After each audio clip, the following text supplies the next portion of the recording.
This is the Blood Red Podcast from the Liverpool Echo. It's the Blood Red Podcast, courtesy of the Liverpool Echo. I'm Guy Clarke. Thanks for joining us. Well, they left it late, but after a turbulent week, Trent outlined to Gareth Southgate why he should be on the plane to Euro 2020. Coming up, we'll review the win over Villa, chat transfers, and of course, preview Real Madrid's visit to Anfield on Wednesday night. Here to get into all of that, we have our Liverpool correspondent, Paul Gorst, and Theo Squires is here too. For those watching on YouTube, they'll be able to see Theo, but Gorsty, for our listeners, what is the look? Roger Federer stroke, sort of The Undertaker? I know it's been WrestleMania weekend in the WWE, but Theo, putting a brave look there. Was that asking me or Gorsty? No, so I was talking to Gorsty, so he could see. Oh, sorry, I thought you were on. No, that's fine. Yeah, very, very Guns N' Roses-esque, Roger Federer style Undertaker. It's just an absolute bandana for all occasions, isn't it? So fair play to you, Theo. I'm hoping that your barbers is open this week. Well, I'm blaming it on Sean, because if he hadn't put me on the early shift, I'd have been, never mind Primark, I'd have been queuing outside the barbers this morning. But yeah, I'm almost warming to it, because I've had to wear it for a few weeks now, and I've not been on podcast, so you've not had the delights of it. But it's a what? Milan Barros-esque Luis Garcia for throwing back to 2004-05. With your Bolton connections as well, I saw Phil Brown over the weekend back in at Southend, and sort of him with the neckerchief on. You two would make a right pair. But anyway, let's crack on and let's get into the football chat. Gorsty, of course, you were at Anfield, saw the last gasp winner, Trent Alexander-Arnold. Keep him out the headlines. You can't right now. How big a win was that for the Reds? Huge, massive. It was a much improved performance, but looked like it was going to be the same old story, didn't it, when Ollie Watkins fired Aston Villa in front, and that's just been the way it's been for 4 months now at Anfield, close to 5 months. Liverpool dominating possession, not really carving out too many massive chances, although they did have a couple more than they have of late at Anfield, in particular Salah in the first half. But then we're stung, weren't they, when opposition haven't really had to work too hard to score at Anfield of late, and that was the case when John McGinn passed it right through Kabak and Phillips, who parted like the Red Sea, and Ollie Watkins, the man who scored the hat-trick in October, scored again. So it just looked like it was going to be another familiar tale. And then when the offside decision was given, which I'm sure we'll come to, Liverpool could have been forgiven for retreating into the shell and counting themselves a bit unlucky and licking the wounds. So credit to Klopp and the players that they come out for the second half and never did that. Fought themselves back into it and showed the kind of mentality that's been lacking for most of the season, really, particularly something that we associated with last season with so many late goals, and that desire and hunger to play to the final whistle and a belief that they could change the course of the game, and that is what they did. And fair play to Thiago. We nearly scored his first Liverpool goal with his shot. Great save by Martinez, to be fair to him as well. And then Alexander-Arnold's come up with the goods to cap what I thought was an excellent performance from him. And I'm hopefully going to make a little point on him a bit later in terms of his defending and so on. But it was Gerrard-esque, wasn't it, when Liverpool needed the win? And it was the scouser in the team who come up with the eye-catching goal, and a huge win. Keeps them in the hunt for the top four, and they've got a real chance of finishing in the top four now, which is remarkable when you think that we've lost 6 of the last 7 at Anfield and haven't been anywhere near it for the last 4 months. Yeah, exact point I was going to come to you with, Theo, actually, was Trent coming up in the last minute like that. Was that a Gerrard-like moment? I know he's always going to get those comparisons being a Scouser in the team, but was that his moment? And are we sort of beginning to maybe see sort of the Trent trademark? Think back to the curled effort he had at Stamford Bridge. I know that was a sort of free kick laid off for him last season, the free kick against Palace as well. Just a whipped, controlled finish into the far corner, and the goalkeeper had no chance. Yeah, it was a wonderful goal, and it's when you see the replay that Liverpool put out on social media, when you see, 2 defenders on the line, 2 defenders he has to curl it round as well. You think, how the hell has he put that in the back of the net? There is nowhere to aim for, and he still managed to put it in. And it is what we've had a lifetime of seeing Steven Gerrard do. And then when you think, well, Trent's had a few of these moments, but not many. But he's still a very young man, a very young footballer. Steven Gerrard wasn't doing this on a weekly basis at that age. He'd have 1 or 2 moments. He was starting to pop up in the cup finals. And it's like, well, if Trent can carry on doing that, he's not had the assist this year. then there's no reason why he can't be that match winner. Like all the pundits say it, don't they? Even though he's a right back, he is second only to Kevin De Bruyne as a playmaker in the Premier League. And now he can get more goals like that. And just all the roles he was playing for that move, that he's almost as a number 10, isn't he, when he's laying it off to Thiago Shaqiri, retrieving it, running deep into the far post, and then aware enough to get back involved, back into the move, and bend that into the top corner. Liverpool needed that moment, and they haven't had it for so long. As Gorsty says, it just felt like it was going to be another one of those days. I think I put in the group chat when Firmino's goal was disallowed just before a first half goal. Oh my God, the world's ending. So this is what it's been like for Liverpool for 4 months now. It's amazing that they've been amazing at Anfield for 4 or 5 years, and this is the situation they find themselves in. And just when you feel like it's going to be another one of those days, Trent pops up with his goal, and it's like we've gone back 12 months. And Liverpool feel like they can win any game in the last minute, even if they're losing. Yeah, I remember, Gorst, was it after the Fulham home game in your verdict? I remember you sort of said to us how Liverpool had scored, one open goal since Christmas until Easter. And now all of a sudden, obviously got the 2 goals. Salah again coming up with a goal. But on Trent, let's get into him and talk about Trent Alexander-Arnold. Gareth Southgate, of course, was watching. He stayed for stoppage time, and he'll be rubbing his hands that he did, won't he? Yeah, definitely. I mean, I think, let's face it, Southgate wasn't just there to watch Trent. He will have also had an eye on Matty Cash, who could probably consider himself somewhere in the pecking order of very good England right backs at the moment. He's probably, where would you rate him, maybe 5th or 6th, but he's had a good season as well. So it wasn't just Trent that he was there to watch, but it was the Liverpool man who come out as the star of the show, wasn't it? And I hear it all the time about Trent Alexander-Arnold, and to be fair, it's not Liverpool fans who say it. It just gets thrown about, so flippantly and so nonchalantly, without much thought given to it. It's just, but he can't defend. Now, this is a player who has been part of the best back 4 in the Premier League for the last 2 seasons. The Liverpool team who've conceded the least goals. So by virtue of that being they are the best back 4 and best back 5. And he's also playing in a role that means that he has to get forward as much as possible. He's had 12 assists and then 13 assists in that run. A Premier League record for 12, and then he goes and breaks it with 13. He's the PFA Young Player of the Year in that time as well. So he's an absolute superstar of a player, and all this was before he turned 22, which was only October. And then his performance on Saturday, he can defend. He can defend very, very well when he has to, and he's caught out of position a lot. And okay, maybe that can be something he can improve on. Not saying he's flawless by any stretch, but it's the way Liverpool attack, the kind of condition for him to go forward as often and as much as he can. And remember, he actually told me himself when I sat down with him about 18 months ago that the way the manager has them defending or attacking is win it high up the pitch, so you're not running back 60, 70 yards and you're having to concede a corner or throw in near the corner flag. It's very much win it as high as you can and go from there. And if you look at the Gini Wijnaldum goal, the first one against Barcelona, when he wins it high up the pitch and puts in that low cross, that is very much the way that Klopp has Trent and Andy Robertson defending. So when I see it so nonchalantly thrown about that, but he can't defend, it's not right. It's the way Liverpool are set up, and he can defend.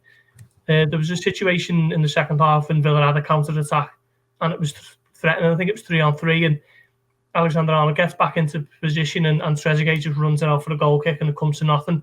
That is superb defending. He doesn't have to throw in meaty challenges, weighty tackles to concede a throw-in or concede a corner for people to say, oh, actually, this lad can defend. That's not his style of defending. It's not a Hosmi at right back, is it? Or whoever you want to look back on in terms of Liverpool right backs of the last 20 years. It's a different style of defending, and he can do it. And he can also go forward and attack and win Liverpool games, as he showed on Saturday. So when I hear that, we can't defend thrown about, it just makes me want to tear my hair out, because it's just so thrown around so flippantly, and I think it's just kind of one of those echo chambers that people say without actually studying it. Adding to that from Gorsty as well, you've got to remember that this Liverpool side have been without Virgil van Dijk for most of the year, and Fabinho's missed large chunks of the season as well. The reason why the fullbacks can get forward and attack so much is because in Van Dijk and Fabinho, they've got 2 players who will sweep up anything. It doesn't matter if it's 2 against 1 at the back. they will see that damage out. We all remember, what was it, Van Dijk against Spurs a couple of years ago? I think it was Spurs anyway. We had no reason at all to stop them getting a shot on goal, and he just completely took the danger away by himself without even making a tackle. And these players are superstars in their own rights, and when they're in that team, the fullbacks can get more forward, and they don't need to worry about it because they know they've got that protection, and Liverpool have got the pace at the back to cover them if they're out of position. But this year they don't. Like Nat Phillips, Nose and Kabak, it doesn't matter how well they play. They don't have that pace that Van Dijk has. And it winds me up as well when you've got Southgate coming out and saying that Trent's having a bad season, and then he lists all these other fullbacks that are playing so well. Look at the fullbacks he's in competition with. Kyle Walker is not first choice for Manchester City. He's in and out of that team. Reece James is in and out of the team at Chelsea. They're not getting the same amount of assists as an out-of-form Trent. They're not getting the goals of an out-of-form Trent. Kieran Trippier's been, suspended for 2 or 3 months. And then you've got all the others who's like nowhere near this side. Trent is by far the best option. And if you're saying this is Trent out of form and he's still the best option, how good is he going to be when he's back in form, when they've got Van Dijk in there and as well? He is a sensational footballer, and it's about time he got the credit for his abilities rather than this lazy accusation that he can't defend. Yeah, he's definitely had a turbulent season, and I think that's sort of been encapsulated in the last month, being left out of the England squad and then coming back playing so well against Arsenal, not so well against Real Madrid, and then puts in another great performance against Aston Villa. But Gorsty, in terms of the context of the season as well, it's kind of been a bit of an isolating season for him as well in terms of that defensive unit that he's been so reliable within. Obviously, the centre of it has crumbled away this year due to injury. He's not got, I suppose, the comfort blanket maybe of the Anfield crowd with him as well on occasion. It's going to be a big learning curve this season for him, and you only as a player learn and develop through experiences, don't you? And I just sort of wonder that with James Milner maybe coming towards the end of his Liverpool career at the end of next season, Gini Wijnaldum maybe moving on, obviously with his contract ending at the end of this year, is it time maybe that Jurgen Klopp considers, even at the age of 22, putting him in towards that leadership group? Yeah, I think when you're forced to play 20 different centre-back pairings, that does not help the full-backs or the goalkeeper, I'd imagine. It's only since Liverpool have put Fabinho back into midfield and Kabak and Phillips have been given a run that you start to see a little bit of consistency and some consecutive clean sheets. So I don't think that has been of any help to Trent or to Robertson, and obviously we're focusing on Trent here at the moment. And I think maybe that there's been a little bit of possibly naivety from the player himself and from the manager for thinking that despite all these issues that Liverpool can still play as they were in terms of the output of the fullbacks. You know, as Theo mentions, that these defenders are not Van Dijk or Gomez. They haven't got the recovery pace of Gomez and Van Dijk and the ability to push up and squeeze the pitch because of the pace and strength of those two particular centre-backs. So Liverpool have been forced to change their game and probably haven't done it as proactively as some might have liked, and maybe Liverpool might have won a couple more games here and there had they done that. But now you're seeing a bit more consistency in the team with Fabinho back in there just to provide that screen, allows the fullbacks to go forward a little bit more, and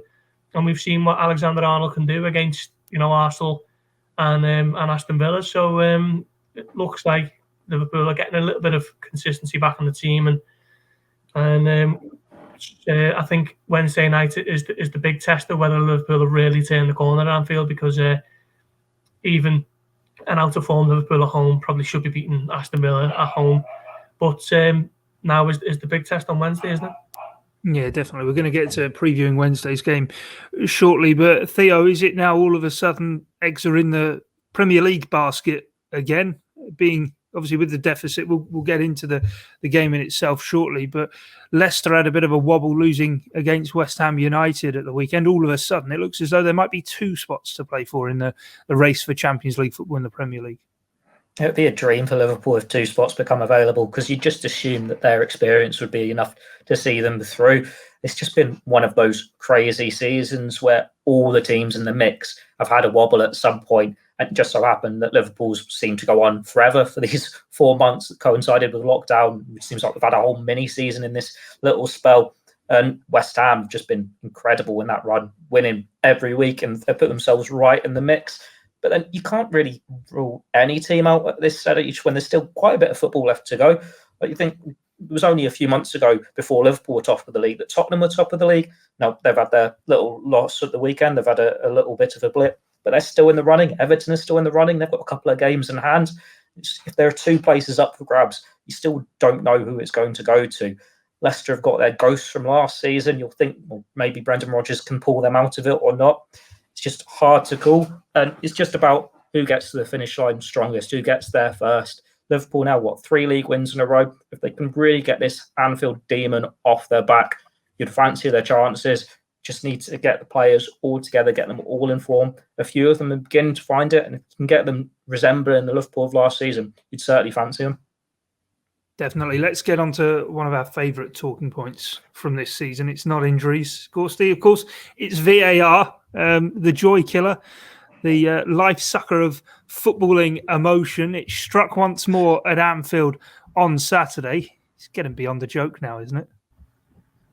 Yeah, it's incredible, isn't it? I've seen someone on Twitter put a thread up today of Liverpool decisions that have gone against them for VAR this season, and it's remarkable, really. How you can give Diogo Jota's been offside on Saturday and not give Daniel Amartey being offside for the Leicester game is beyond me. It's almost like there's no kind of defined criteria. It's just whatever the guy at Stockley Park at that particular given game feels, just deciding almost on a whim. And it's like they're going out of the way to chalk goals off. Would Aston Villa have moaned if that goal would have been given to Roberto Firmino, which comes after Jota has run forward, passed it back, Salah passes it to Robertson shoots, then Firmino tucks it away. There's a whole lot to negotiate before that ball ends up in the back of the net. I don't think Dean Smith is going to cause any aggro if that goal is given. In the same way that I don't think even Jose Mourinho, of all managers, would have moaned had Manchester United's first goal been given yesterday when McTominay's judged to have flicked out to Son and then it's passed to Pogba, who plays in Cavani, who's still got a lot to do from there. It is just like going out of the way to find the faults with every single goal that happens. And there was a decision in the Newcastle game that went against them, which should have been a penalty when someone goes up for a header. And Sean Longstaff, I think it was, wasn't it? Yeah, with Tarkowski and his foot was high. And if that's anywhere outside the penalty area, it's a free kick all day. No one bats an eyelid and you crack on with the game. It is just ruining it. It is. I've seen loads of people on my Twitter, people who go to the games every week and hardened match goers who are turning off, and even people who don't have season tickets and don't go every week, they're saying that they've had enough of them. I wrote in the match verdict that the Premier League's just being sustained out of loyalty more than anything else, and the fact that there's not a whole lot else going on, is it, at the moment with lockdown?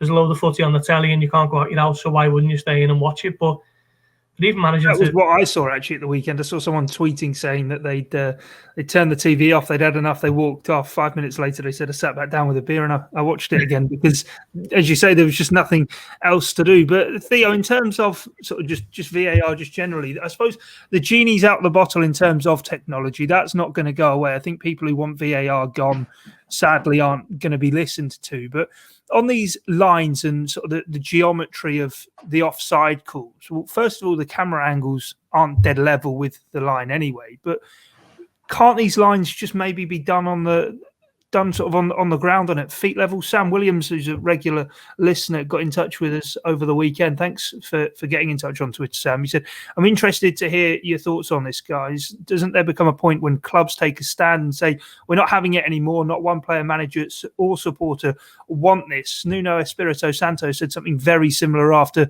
Wolves game with Fulham on Friday night. What is the solution? VAR is going to be here to stay, surely, but got to be changed and tweaked, isn't it? I just don't get how come it only seems to be in England where having the issues with it. Like, you don't hear France, Italy, Spain, Germany coming out having these same debacles on a weekly basis where they just can't seem to be able to implement the technology correctly. And it's changed week on week with every decision depending on who the VAR is. It seems they're trying to avoid controversy. Like before, if with an offside decision, for example, it would always be benefit of the doubt to the striker. And that's what fans want to see. There is an art in timing your run.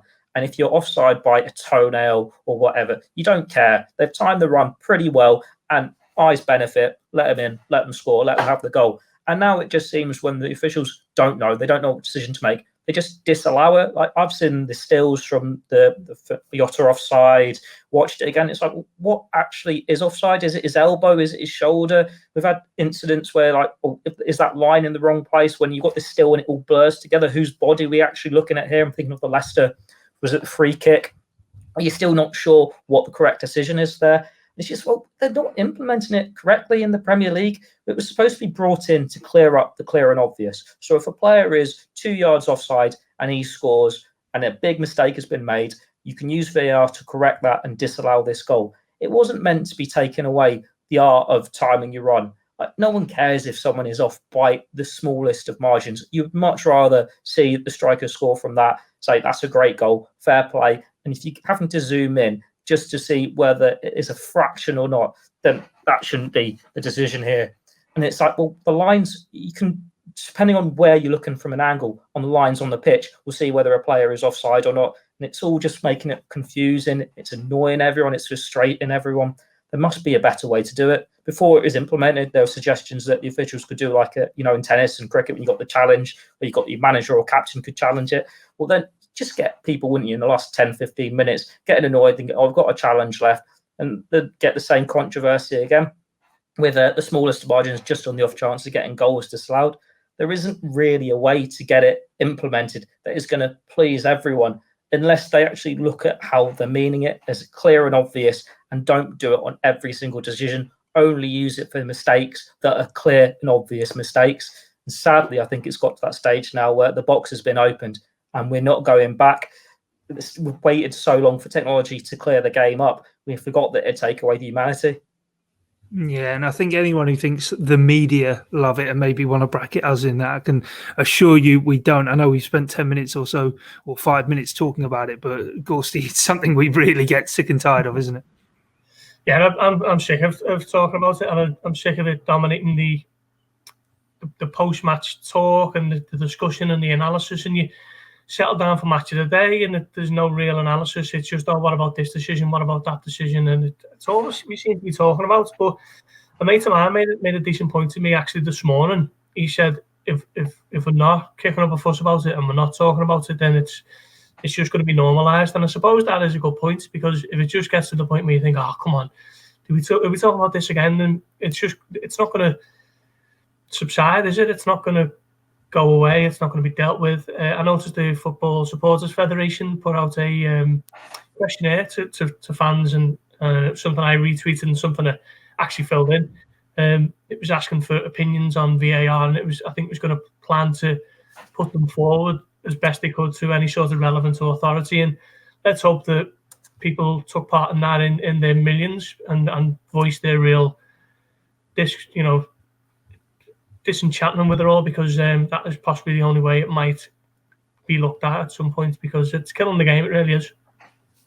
Definitely is. Let's move on from VAR then and talk about something a lot more cheery, and that's transfers. The two of you guys over the course of the weekend on the Liverpool Echo website have written stories that took my fancy, and I thought we'd bring them up and talk about them on the podcast before we get into the Real Madrid game. Gorst, I'll come to you first. Divock Origi not involved in the squad for Liverpool again, and no one really talking all too much about it. Might well be the beginning of the end, although that might have been some time ago. Yeah, quite possibly. He hasn't been involved in the last 4 Liverpool squads. He's got a muscle injury at the moment, but it's one of those injuries that, as you say, we haven't heard too much about from Jurgen Klopp. And sometimes you'll get people say, well, why aren't you asking about it? But I think people need to understand sometimes that you're only getting your one question a week to Jurgen Klopp, and that is the same for everyone in the media and the press conferences.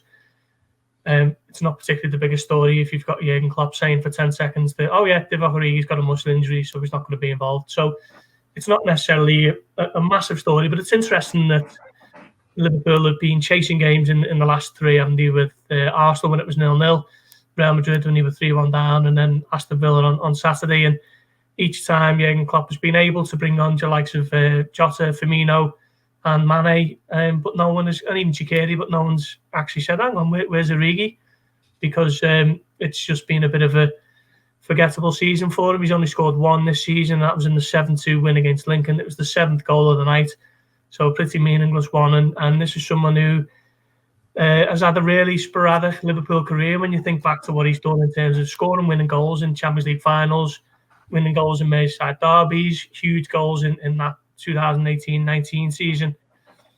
But he's also been on loan at Wolfsburg, and there's someone else in there. I think he went back to Lille, didn't he, when Liverpool initially bought him. So it's been a career of intermittent ties with an otherwise pretty ordinary few years at Liverpool. So I just think now at this point, with him not even really attracting too many headlines, the fact that he's not even in the matchday squad, I think we might be looking towards an inevitable parting of the ways, a pat on the back for everything he's done, and Liverpool possibly in the market for someone to fill his gap in the squad. So that could be something that Liverpool have to look at this summer, alongside the more urgent concerns of a centre-back and maybe one or two other areas. But yeah, if he does leave it, as could be the situation, then Liverpool, for me, will need to bring in another forward. Yeah, he's only 26, Theo, Divock Origi. Oh, sorry, turns 26, sorry. I think it is on Sunday. But he has done an awful lot for Liverpool, but it does just feel as though sort of time has almost run up on his Liverpool career. Xherdan Shaqiri, a player who's sort of often thrown into that mix as well. There has, of course, actually been real live interest in Xherdan Shaqiri, but last few weeks he's really been coming on and playing a key role for Jurgen Klopp. Xherdan Shaqiri's always played a key role for Jurgen Klopp when he's fit and available. He's always made an impact. In his first season, he had this little run where he was starting and Klopp changed the formation. He was getting lots of goals, lots of assists. And even when he was out the starting 11 and he was plagued by these injury issues, he still came on and had his moments. Like, you think of that season, sets up a goal against Barcelona, sets up Origi against Newcastle. Last season, didn't play much, admittedly. Gets his goal in the derby. We're still seeing him have a big impact this season. And he seems to love playing with Thiago. The two of them just link up so well together. Granted, Shaqiri is probably another one that you wouldn't be surprised to see leave in the summer, especially when we got Harvey Elliott doing the business on loan at Blackburn. It seems a natural transition to say one squad player out to bring in Harvey Elliott into the squad, and you know there's going to be interest there, and you know it could be an easy way to raise transfer funds from selling Shaqiri. And he probably doesn't get the credit he deserves because he's a very clever footballer and he does have an impact on Liverpool. Like, it's very easy in the past when you're saying that Liverpool's second string attackers aren't as good as the front three and they don't have the same impact. And that's when it's thrown at Origi, Minamino. It's like, well, Shaqiri has had the impact when he's fit. The big issue is he hasn't been fit enough.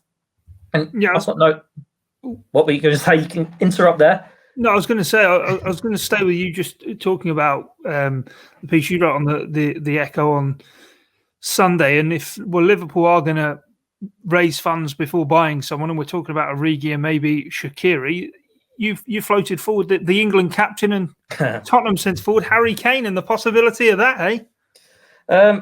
Yeah, that was a bit of a cheeky one, wasn't it? Obviously, over the weekend, the reports were saying he's going to quit Tottenham if they don't qualify for the Champions League. When I actually wrote it, Liverpool probably not in the Champions League argument anyway, and they just so happened to beat Villa. But it's like all this time you've had Harry Kane there, you'd have scoffed at it and thought he's not a Liverpool player, he's not mobile enough. But this season, you look at his returners, he's actually really creative this season. He's got the leading playmaker stats. I think he's got more than De Bruyne, more than Bruno Fernandes. He's played more key passes than he ever has in a season on an average game basis. And it's like, well, he could actually fit into that Liverpool front three and be reasonably well. He's got the most combinations with Son for a duo creating goals in a season with 14, 15, something like that. If you can do that with Son in a misfiring Spurs team, what could you do with a Salah or a Mane?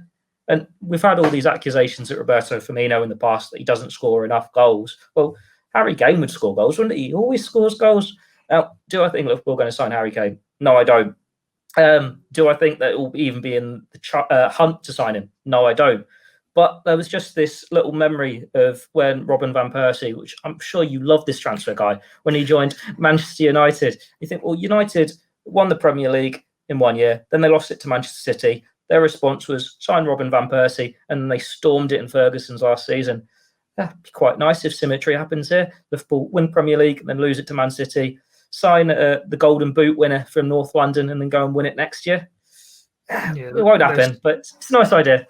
Yeah, let's not talk about that Dutchman. But of course, on Harry Kane, we've spoken so often about how Roberto Firmino might well be the hardest player to replace. But as Theo says, I think only Robert Lewandowski's been involved in more goals this year in Europe's top 5 leagues than Harry Kane, given his goal-scoring exploits and creativity as well. Albeit we're not expecting this one to happen, but what a signal of intention it would be from Liverpool to really sort of go and sort of put that one out there. Yeah, it would. I mean, it's I was when I heard this piece was coming, I was a bit taken aback. I thought it's bold to put it out there. Theo, I mean, Theo Squires, a bold shout. I've not heard that one before. Yeah, I mean, it's an I'll obvious. put it down to Beast with his Aguero one a few weeks back. He's given me the inspiration. Yeah. I mean, look, let's face it. Sergio Aguero was on the market, so you'd love to have him, wouldn't you? As you would Harry Kane, even though he wouldn't be coming on a free transfer. And both of these, two of the greatest strikers in the Premier League era, but I don't quite see either of them pitching up at Anfield this summer, even if Liverpool do get into the Champions League. But it's nice to dream about how they would adapt to Liverpool, isn't it? Particularly Kane, because as you say, Theo, he's people have had him pegged as a selfish number 9 for years, and he is that, of course. But this season he's adapted his game and has become a real creative force, and he's got an underrated passing range, I think.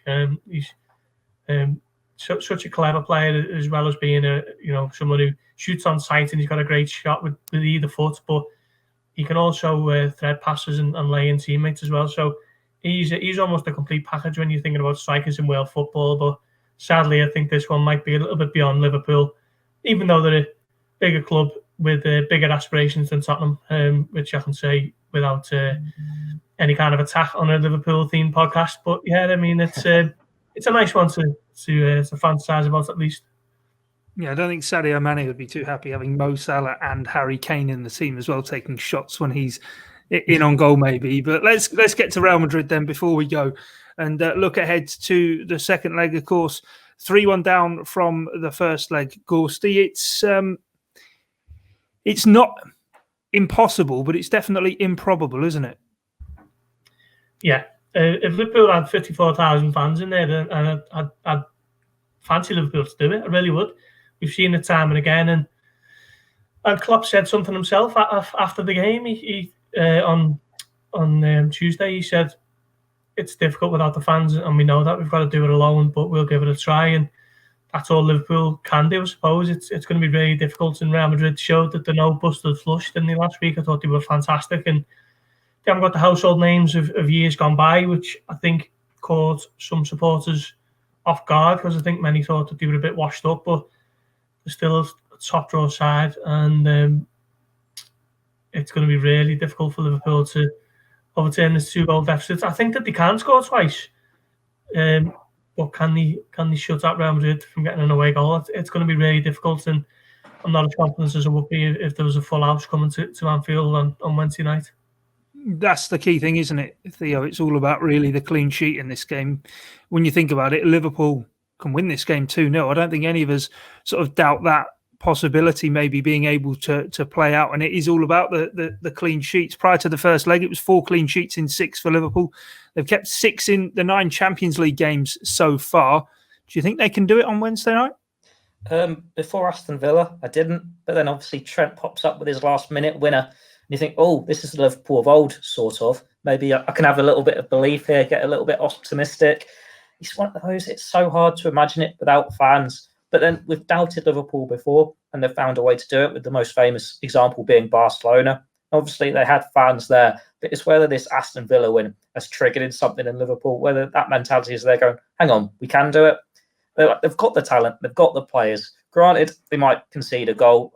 It's a bit dodgy with this defence. Like, you don't know what you're going to get. When the centre-backs, they could have a sensational game, but Alisson's not in his best form, as we saw at the weekend. But Alisson could just be getting that mistake out of his system and putting an absolute blinder against Real Madrid. It's not unfathomable to think Liverpool can win 2-0, but then we all made the same assumptions last year against Atletico Madrid, when out in extra time and we weren't expecting it. It's whether they can find something deep within them and do what they haven't done all season, a really special Anfield European night. But can it be a special Anfield European night if there are no fans there to witness it? maybe, just maybe now restrictions have limited. Fans can do go and sing in Stanley Park. Obviously, in your groups of 6, 2 meters apart. Don't do that. We're not encouraging that. Wink, wink, nudge, nudge. But they've got to find something to get it over the line. And you just hope that Aston Villa, of all teams, in the scruffy Premier League last-minute victory, can give them that little bit of belief, that little bit of confidence now that after 4 months of horrible Anfield performances, the old Liverpool of last season have returned. Yeah, there isn't fans, as we well know, Gorsty, but these players, by and large, have done this before for the names of Busquets, Rakitic, Messi, Reed, Casemiro, Kroos and Benzema, but they sort of did seem to really... I suppose it sort of throws out the no fans argument in how they came back against Aston Villa with that last-minute winner. It very much was reminiscent of, this is Liverpool, the determination and the characteristics within the squad. Hopefully that can be a springboard going into this game as we really look to be as positive and pep it up as much as we can. Yeah, there are some moments to cling to, the fact that they've done this before against La Liga opposition. You know, when you look at the Barcelona game, they had to overturn a 3-goal deficit, didn't they? So they only need 2 on the night if they can keep a clean sheet. Wednesday is the 6-year anniversary or 5-year anniversary of the Dortmund game, the 4-3 game. So there's also that on the side of people like to look at these little moments, but also the fact that when you look at that Barcelona game, Liverpool didn't have Salah or Firmino, that they both of those two were putting down firm kind of starting claims. Certainly Salah, he's been Liverpool's main man once again, hasn't he? So, you know, for Firmino, I thought he was a bit better on Saturday. Salah is just the main man, and Sadio Mane probably owes a performance for Liverpool, and of course they've got Jota in contention as well. So there's some positives to look forward to and pick out ahead of this game. And I wouldn't say all hope is lost, but it's just a massive blow not having. You know, can you imagine Wednesday night Liverpool needing this result? They'd be lying in the streets from early in the afternoon, wouldn't they, cheering them on? And to be honest, now that lockdown has been slightly lifted, I wouldn't be surprised if there are, you know, more than a few dozen outside of Anfield early on welcoming in the coach, even though they're not actually allowed in the ground. But it's going to be a big night, and maybe it can be done. I'm just slightly a little bit hesitant to say it certainly will be, with the fact that there's no supporters in there, but let's see what they can do, because at least there's no one unavailable for Klopp this season, this game, other than the ones that we obviously already knew about. Yeah, we'll get on to the starting lineup. We'll probably take a bit longer in our team selections than we normally do, because this is going to be such a huge game for Liverpool. Just a word on Madrid. They did win El Clasico at the weekend, 2-1. I think the result in that one was they've won their last 6 in a row as well, Theo. They've won 11 of the last 13, drawing 2, not lost since the end of January. To win against Real Madrid is going to be one thing, but to win by 2 goals is going to be another, isn't it? I thought we were supposed to be a positive guy. Way to put a downer on everything. Yeah. No, I'm just laying out the facts, mate. Just laying out the facts. Real Madrid, quite good, aren't they? Who saw that come in? They've still got these world-class players, and I know there's been criticism of Liverpool at times that they haven't really adapted their squad much from those 2 Champions League final appearances. Majority of the team is still there. But it's pretty much the same for Real Madrid. They've got a lot of those bodies still in the camp under Zidane, and it's just who they can put together to put a team together. Granted, the back 4 is going to be makeshift, the same as Liverpool's, but as we saw in Madrid, that midfield trio is deadly. If you give them time on the ball, they can carve any side apart. And Karim Benzema is finally getting the headlines that his talent deserves. I remember earlier in his Real Madrid career, there were always calls that he'd be sold and that he hadn't made it. But you're not a bad striker if you're at Real Madrid scoring all these goals for a decade. He is a world-class footballer, and maybe he's not got the headlines he's deserved with the fact that he's had his international career taken away from him. In another lifetime, he'd be a World Cup winner, but Liverpool are going to have to be at their best to stop Real Madrid. Whatever Real Madrid is, it wouldn't matter of all this form, how they did in the El Clasico. When you've got players like Kroos, Modric, Benzema, you know you're going to be up against a tough side. And that's without mentioning the younger talents like Vinicius Jr., as we saw last week. Rodrigo's still there. They are a good team. And as much you can say Liverpool can beat anyone on the day, they can turn up and turn over anyone on the day. So can Real Madrid. Yeah, Vinicius, I think, doubled his Champions League tally, didn't he, on that night against Liverpool in the first leg? 4 goals in the Champions League from 2 of them, of course, coming in the first leg. Let's get, though, into our team selection. Alisson, the goalkeeper, we're all happy to go with that. Back 4, same as it has been now for the last few, Gorsty? Yeah, I think so. They haven't really, the Real Madrid game aside, they've been pretty solid in the Premier League. Haven't they only conceded 1 in the last 3? So, yeah, it has to be, doesn't it? It was questioned, I think, on Friday's podcast, whether or not Theo Fabinho might be put back into that defence, obviously really knowing that Liverpool can't afford to concede an away goal. But I suppose what he offers, not only protecting the defence, but the passes forward in defensive midfield as well, mean that probably is best to stay with the back 4 as it has been. Yeah, Fabinho's too important in midfield. It's a different story if you've got Jordan Henderson available, but when you don't, you need Fabinho as that protection in midfield. Like we're seeing who Liverpool up against in the engine room. You need him there. Granted, Kabak and Phillips aren't your strongest options, but it's better to have natural defenders there who can defend with that shield in front of them. Right, so Alisson in goal, Trent, Kabak, Phillips and Robertson as the back 4. Gorsty, what's your midfield 3 going to be then? Well, I was thinking about the 4-2-3-1 because Liverpool need the goals, but I just think if they did that, they'd leave themselves open to be schooled by that Real Madrid midfield because it's no doubt it's the strongest part of their team, isn't it? So it's going to have to be Fabinho in there. James Milner's making a bit of a claim, he really is. Just because I think Liverpool lacked a bit of leadership and a bit of streetwise mentality in the first leg. So I'm actually going to go with Milner, and then it's Wijnaldum or Thiago, isn't it? That's a tough one. Probably go with just Wijnaldum. Wijnaldum. What's your midfield going to be, Theo? I thought mine was going to be quite controversial, but Gorsty's just gone and done what I've done with Milner. I think Liverpool need that leadership from him with Henderson missing. It is vital for this game that you need someone like that, and he is who I would put in. Fabinho's obviously there, but I'm going Thiago over Gini Wijnaldum, and it's more in the blind optimism that you can bring him on at half-time and he'll score a vital brace. Like, the scene in Dodgeball where they get him to unleash his anger, the nerdy dad, and they go and storm there. I think we need a bit of that from Gini. You look like you're ready to go play Dodgeball. Yeah, we need that from Gini. Like he said, he was angry when he was left out against Barcelona, and then he came on, he scored his brace, and we all know what happened next. So leave him out. Let's get him angry. Let's get him raging, and then let's unleash him at half-time and win the game. But if you want to be a bit serious about it as well, it looks like he's leaving Liverpool Football Club in the summer. Got to start looking to the future. And granted, James Milner is not a long-term Liverpool future, but stick with the players that are going to be at the club. Stick with the attributes you need to win these games. They need to keep the ball. Thiago's going to do that, and you need your leadership, and James Milner's going to do that.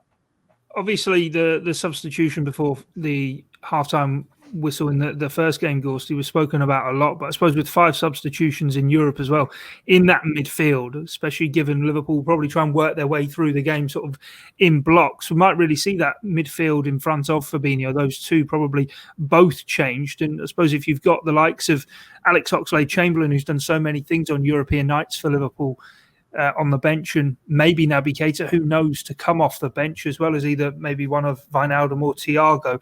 There are a lot of options there as well for Jurgen Klopp, aren't there? There are, yeah, but you know what? As you were saying that to me, I didn't actually even consider either player, which is crazy, really. I mean, not so much for Oxlade-Chamberlain. He's had a bit of a nothing season, really. I think he was injured until November time, possibly, and not even sure he started the Premier League game this season off the top of my head. But with Keita, yeah, at no point did I think, this could be the game for Naby Keita. And a lot of that is basically stemming from the fact that he started less than a week ago and lasted 42 minutes and was hauled off. And reluctant to overly scapegoat him or sound like I'm scapegoating him, but that was a big indicator, I think, for Klopp. The 3rd most expensive player in Liverpool's history on such a massive night, and you're getting dragged off. It's a shock that you're starting for one, and then you're getting dragged off before half-time. Spoke volumes for me. So I think could be an option for 20 minutes if Liverpool need someone to have a real go and to go in a bit, hell for leather in the final 15, 20 minutes. But I wouldn't be looking to start Naby Keita by any stretch. And I think that's a big indictment, really, when you think of his reputation, and I'm starting a 35-year-old James Milner. Yeah, personally, I think it might be set well for Ox if it's maybe 1-0 going into the last 20 minutes or so. Maybe chance to open his legs and drive forward. Let's wait and see how that bit plays out. But Gorst, I'll come back to you for the front three. Who's going to be lining up there for you? See, that this is another tough one, isn't it? I think you got 4 players vying for 3 positions. I'd be tempted to stick with the usual 3: Firmino, Mane, and Salah, and Jota. Basically, like a cat on a hot roof, just waiting to pounce as soon as he can from the bench. I think that might be the best way to go. We know Firmino hasn't had a great season by any stretch, and Jota scored twice as many goals as him. Probably hasn't played anywhere near as much as well. But I don't know. I just think he looked a little bit better, Firmino, on Saturday, and Liverpool couldn't keep the ball on Wednesday or Tuesday night, could they? They just couldn't make it stick up top, and I think he'll do that a lot better than Jota is able to if the ball goes forward against Real Madrid's patched up back line. Because I think Vázquez is injured as well, isn't he? So it's going to be more makeshift movement from Zidane in the back four, and maybe this is the night that the front three roll back the years and do the business. Yeah, greatest hits from them and all that. But yeah, I think he may be getting in and around their midfielders as well might help break up their build-up play. But Theo, what about you? Who's the front three for you? Well, Gorsty's just changed my mind mentioning that Vázquez is out the right back, because that means they're going to be playing like a teenager there. And before I was thinking, well, Salah's starting, Firmino's starting because he was improved against Aston Villa. But then you'd have Diogo Jota on the left. And I was thinking, have that front three against Aston Villa, see if they can click, then unleash them against Real Madrid. But I quite like the idea of Sadio Mane against some unknown teenage right back from Madrid, seeing what he can do there. Maybe that's what he needs to get back to his best, or at least, at the very least, finally win a penalty with his clever feet and trickery. And then we know Jota's got goals in him. We know he can make an impact off the bench. When you've got 5 substitutions to make, maybe would be a good option to see the game over the line. But it all comes down to what Sadio Mane are we seeing. If it has been the Sadio Mane in recent weeks, the one we saw in Madrid, he can't start for Liverpool. But if we're clinging to the fact that he's going to be the man for the big occasion of all the nights to turn it back on, to rediscover his form, a big must-win European game at Anfield against Real Madrid, he's the one you've got to go for. He's also one of those, though, isn't it? If he comes off the bench and plays like he did against Aston Villa, and again, I don't want to hammer him, he's a far better footballer than I am, but didn't really come on and have much of an impact against Villa, whereas if Jota's coming onto the pitch, and we know this year just how many times he's come off the bench and got goals for Liverpool, that is just another weapon that Jurgen Klopp will have within his ranks. But anyway, that sums us up for this edition. Oh, wait, no, it doesn't. No, it doesn't. Match predictions. Let's get to them. Gorsty, are Liverpool going to do it? What's the score going to be? I might be cruel here. I think that they're going to lose 2-1. Heroic failure for the Reds at Anfield, yeah. Theo, what about yourself? If Gorsty had said 2-0, I'd have said 2-1. So he said 2-1, so I'll say 2-0. We've got to have some optimism, don't we? I'm saying 2-0 as well. I said it before the first leg. They did it home and away against RB Leipzig. 2-0. Liverpool, I think, going to scrape through by the thinnest of margins. But, Gorsty, hopefully you'll get to see them get through to the last 4 in the Champions League. Of course, you'll be at Anfield for us. That's it from here on this edition of the Blood Red Podcast. We'll be with you straight after the game with the debrief live, as well as Jurgen Klopp's press conference after the game. But from myself, Guy Clarke, Theo Squires and Paul Gorst, thanks for your time and your company. It's bye for now.